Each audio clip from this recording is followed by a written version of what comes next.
আপনি কি এই 4টি রং দিয়ে 8টি রং তৈরি করতে পারেন? না পারলে অবশ্যই দেখুন এই 4টি রং দিয়ে কিভাবে 8টি রং তৈরি করা সম্ভব।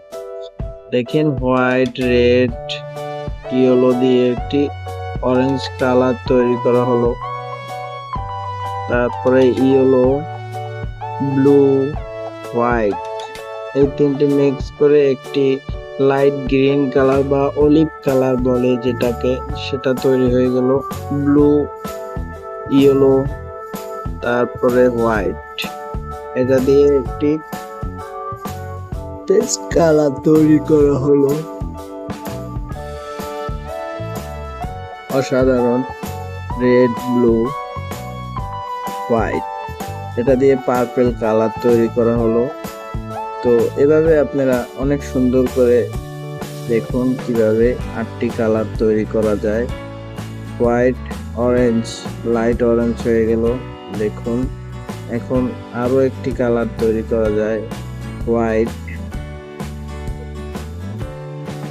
দেখুন light lemon green,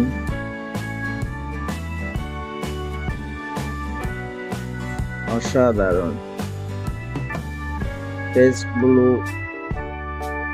light grey, অসাধারণ। তারপরে হবে হোয়াইট পার্পল দিয়ে লাইট পার্পল কালার, অসাধারণ একটি কালার তৈরি করা হয়ে গেল। তো এভাবে 8টি কালার তৈরি করতে পারবেন